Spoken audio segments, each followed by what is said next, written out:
दोस्तों, क्या आपको पता है कि धनतेरस की रात घर में इस जगह दीपक जलाने से आप धनवान बन जाते हैं? माँ लक्ष्मी और कुबेर जी का मिलता है आपको आशीर्वाद।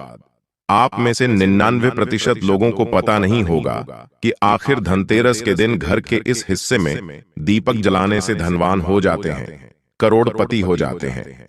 आज के वीडियो में मैं आपको एक ऐसी गुप्त जगह में दीपक जलाने की बात बताऊंगा जिस जगह में अगर आप 5 दिन तक दीपक जला लेते हैं तो साक्षात मां लक्ष्मी आपके घर में आ जाती है।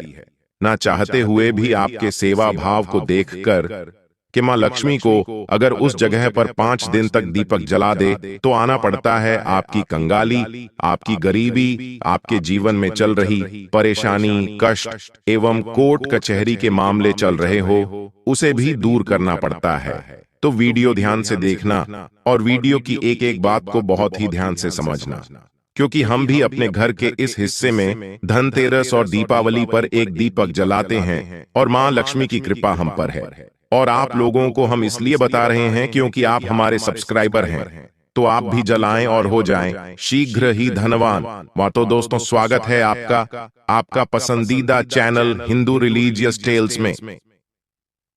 धनतेरस से लेकर दीपावली तक के 3 दिन महालक्ष्मी और यक्षराज कुबेर को प्रसन्न करने के अद्भुत चमत्कारिक दिन होते हैं।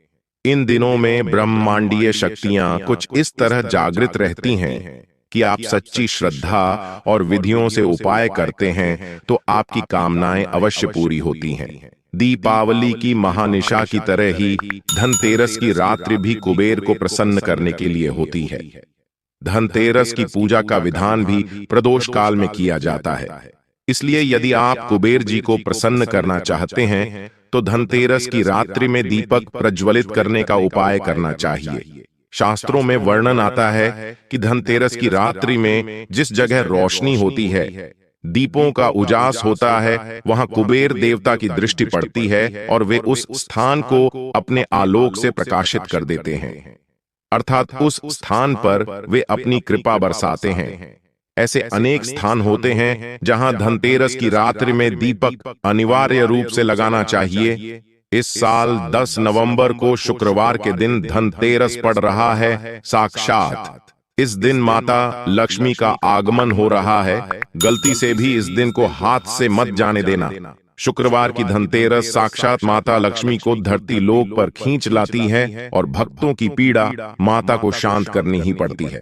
शुक्रवार की धनतेरस अत्यंत दुर्लभ संयोग की वजह से आती है। देश के अधिकांश भागों में यम के नाम पर दीपदान की परंपरा है। दीपावली के 2 दिन पूर्व धनवंतरी त्रयोदशी के सायंकाल मिट्टी का कोरा दीपक लेते हैं, उसमें तिल का तेल डालकर नवीन रुई की बत्ती रखते हैं और फिर उसे प्रकाशित कर दक्षिण की तरह मुंह करके मृत्यु के देवता यम को समर्पित करते हैं। तत्पश्चात इसे दरवाजे के बगल में अनाज की ढेरी पर रख देते हैं। प्रयास यह रहता है कि यह रात भर जलता रहे, बुझे नहीं। क्यों प्रकाशित करते हैं यह दीपक, क्या है इसका रहस्य? इस संबंध में एक रोचक और सुंदर पुराण कथा मिलती है। सारी जानकारी इस वीडियो में मैं आप लोगों को विस्तार से बताऊंगा, तो दोस्तों इस वीडियो को पूरा जरूर देखिएगा। अगर आप इस वीडियो को पूरा नहीं देखते हैं तो आप अपना खुद का ही नुकसान करेंगे, क्योंकि धनतेरस का दिन साल में एक बार आता है और इस बार तो धनतेरस शुक्रवार को पड़ रहा है और यह बहुत ही दुर्लभ संयोग होता है और माता लक्ष्मी को आपकी मनोकामना पूर्ण करनी ही होती है।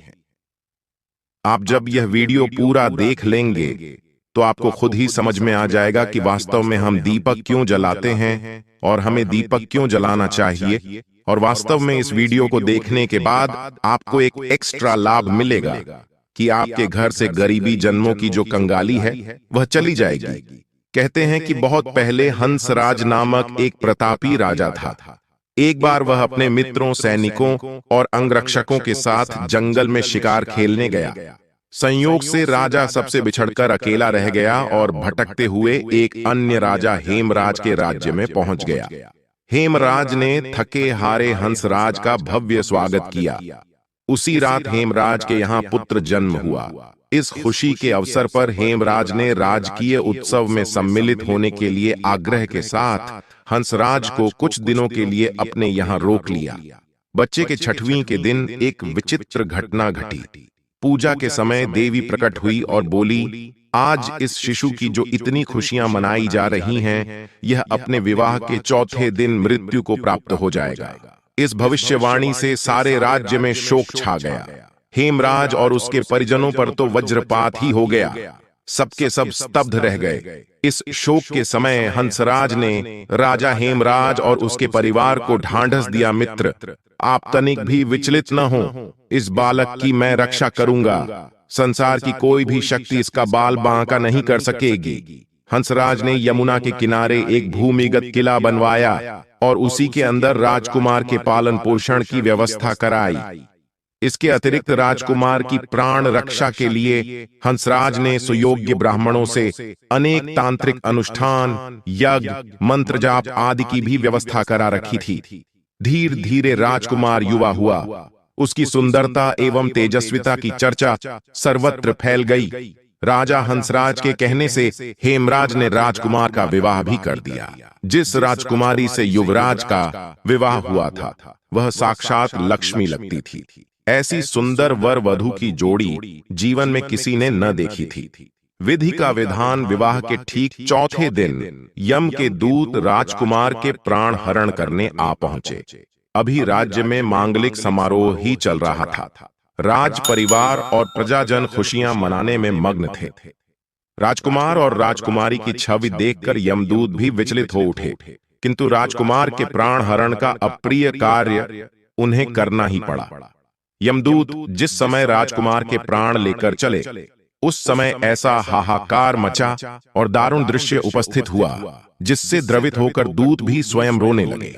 इस घटना के कुछ समय पश्चात एक दिन यमराज ने प्रसन्न मुद्रा में अपने दूतों से पूछा, दूतों, तुम सब अनंत काल से पृथ्वी के जीवों का प्राण हरण करते आ रहे हो। क्या तुम्हें कभी किसी जीव पर दया आई है और मन में यह विचार उठा है कि इसे छोड़ देना चाहिए? यम के दूत एक दूसरे का मुंह देखने लगे। यमराज ने उनके संकोच को भांपकर उन्हें उत्साहित किया, झिझको मत। अगर ऐसा प्रसंग आया हो तो निर्भय होकर बताओ। इस पर एक दूत ने सिर झुकाकर निवेदन किया, मृत्युदेव, ऐसे प्रसंग तो कम ही आए हैं, किंतु एक घटना अवश्य हुई है जिसकी स्मृति मुझे आज भी विह्वल कर देती है। यह कहते हुए दूत ने हेमराज के पुत्र के प्राण हरण की घटना सुना दी। इस दुखद प्रसंग से यमराज भी विचलित हो उठे। इसे लक्ष्य करके दूत बोला, नाथ, क्या कोई ऐसा उपाय नहीं है जिससे इस प्रकार की अकाल मृत्यु से प्राणियों को छुटकारा मिल जाए? इस पर यमराज ने कहा, जीवन और मृत्यु सृष्टि का अटल नियम है तथा इसे बदला नहीं जा सकता, किंतु धनतेरस को पूरे दिन का व्रत और यमुना में स्नान कर धनवंतरी और यम का पूजन दर्शन अकाल मृत्यु से बचाव कर सकता है। यदि यह संभव न हो तो भी संध्या के समय घर के प्रवेश द्वार पर यम के नाम का एक दीपक प्रज्वलित करना चाहिए। इससे असामयिक मृत्यु और रोग से मुक्त जीवन प्राप्त किया जा सकता है। इसके पश्चात से ही धनतेरस के दिन धनवंतरी के पूजन और प्रवेश द्वार पर यम दीपक प्रज्वलित करने की परंपरा है। स्वयं यमराज ने बताया है कि अगर कोई भी व्यक्ति, ध्यान से सुनना, अगर कोई भी व्यक्ति धनतेरस के दिन यम के नाम से दीप जलाएं तो बिल्कुल ही कैसी भी आपके जीवन में अकाल मृत्यु आने वाली हो, बुरा समय आने वाला हो, यम के नाम से दीप जलाएं तो बिल्कुल ही कैसी भी आपके जीवन में अकाल मृत्यु आने वाली हो, बुरा समय आने वाला हो या फिर काल सर्प दोष किसी के जीवन में चल रहा हो तो वह दोष समाप्त हो जाता है। इसके पश्चात धनतेरस के दिन हो सके तो धनवंतरी जी के लिए प्रवेश द्वार पर यम के लिए और माता लक्ष्मी के स्वागत के लिए बिल्कुल ही दीपक जलाना चाहिए, ऐसा कहा जाता है। शास्त्रों में लिखा है कि पितरों के नियमित हेतु अगर श्मशान में इस दिन दीपदान किया जाए दक्षिण दिशा की तरफ, अगर पितरों के नियमित हेतु इस दिन दीपदान किया जाए तो आपके पितृ अगर यमलोक में किसी कारणवश भटक रहे हैं, उनकी आत्मा ने अगर मोक्ष नहीं पाया है तो दीपदान करने से उनकी आत्मा को मोक्ष की प्राप्ति होती है, उन्हें प्रकाश की प्राप्ति होती है। और सभी पवित्र हिस्से में जैसे कि लक्ष्मी स्थान है, धन स्थान है, व्यापार स्थान है और वाहन स्थान कहा गया है। बहुत सारे हमारे घरों में स्थान होते हैं, तो सभी स्थान में इस दिन पवित्र दीपक जरूर जलाना चाहिए। मां लक्ष्मी का इस दिन वरदान भी है। एक कथा के अनुसार माता लक्ष्मी ने स्वयं कहा है कि जिस घर में धनतेरस के दिन, कल की मैंने कथा में बताया था, आप सभी दर्शकों को जरूर पता होगा, जिस घर में अगर धनतेरस के दिन 13 दीपक जलते हैं, 13 दीपक ही आपको जलाने हैं, धनतेरस के दिन 13 दीपक जलते हैं, तो ऐसे घर में मजबूर होकर के स्वयं साल भर निवास करती हूँ और ऐसे घर को धन दौलत से परिपूर्ण बना देती हूँ। और अगर वह व्यक्ति फिर आने वाली धनतेरस के दिन 13 दीपक जला दे, तो मैं फिर उसके घर में रह जाती हूँ।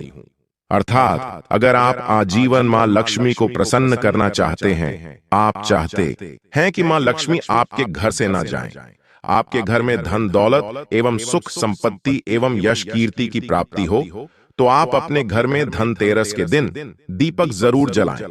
चाहे आप सनातन धर्म से जुड़े हो, चाहे आप सनातन धर्म को नहीं मानते हो, एक बार यह कार्य करके जरूर देखना, आपका घर धन दौलत से जगमगा उठेगा। मां लक्ष्मी की कृपा से आपके घर में धन दौलत आएगा। कभी कभी आपने देखा होगा, ऐसे लोग होते हैं जिनके घर में अथार्थ धन दौलत होती है, लेकिन ऐसे व्यक्ति को सुख एवं शांति प्राप्त नहीं होती है। ऐसे व्यक्ति का मन जो रहता है बिल्कुल ही जैसे मेंटल बोल सकते हैं, एक प्रकार का बोल सकते हैं कि दिन भर ऐसे व्यक्ति कोमा में चला गया हो, या फिर ऐसे व्यक्ति को बोल सकते हैं कि पागलपन हो गया हो, उन्हें सुख चैन दुनिया का नहीं मिल रहा है। तो ऐसे व्यक्ति भी ऐसे दिन उनके नाम से भी आप जो है 13 दीपदान कर देते हैं, आप नदी में 13 दीप बहा देते हैं, तो उनका जो मानसिक संतुलन बिगड़ चुका हो वह ठीक हो जाता है।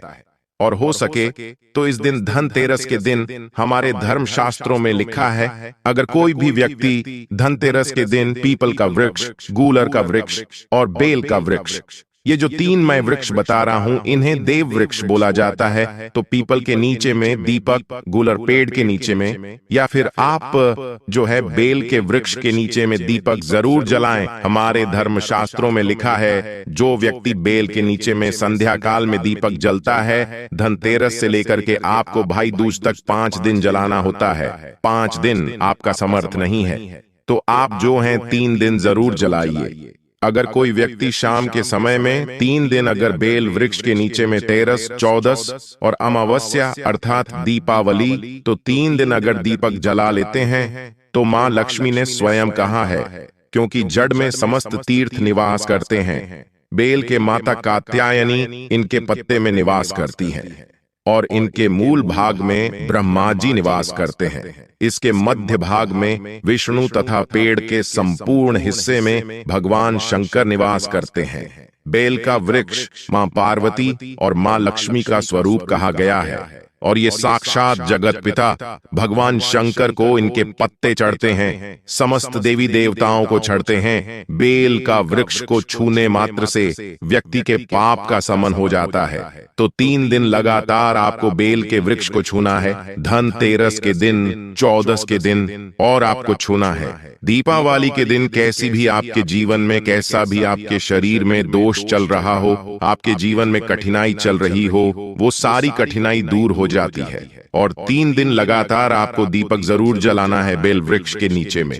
बिल्कुल ही आप खुद देखना, मां लक्ष्मी आपके घर में आकर के आपको किसी न किसी माध्यम से धन दौलत प्रदान करेगी, चाहे आपको रोजगार देगी या आपको व्यवसाय के माध्यम से धन प्रदान करेगी, लेकिन किसी न किसी माध्यम से आपके घर में 10 दिशाओं से धन आना शुरू हो जाएगा और देखते देखते आप कुछ दिनों के भीतर में धन दौलत से परिपूर्ण होकर जाएंगे। और दोस्तों, आप जब भी यह उपाय करना तो पूरी श्रद्धा के साथ करना, क्योंकि कहते हैं ना कि अगर आप भगवान को मानो तो पत्थर में भी आपको भगवान नजर आते हैं, और ना मानो तो वह सिर्फ एक पत्थर है। ऐसे ही उपाय हैं, अगर आप पूरी श्रद्धा के साथ उपाय करते हैं तो वह जरूर फलीभूत होते हैं। उम्मीद करते हैं आप इस उपाय को करेंगे जरूर। इस वीडियो को आप अपने दोस्तों के साथ शेयर करना ना भूलें, क्योंकि हो सकता है आपका एक शेयर दूसरों की जिंदगी में रोशनी भर दे। इस वीडियो को लाइक करना ना भूलें। और चैनल को सब्सक्राइब करके बेल आइकन का बटन अवश्य ही दबा दें। मिलते हैं अपने अगले वीडियो में, तब तक के लिए नमस्कार, अपना ख्याल रखना दोस्तों। धन्यवाद। जय श्री राम। शुभ धनतेरस, शुभ दीपावली।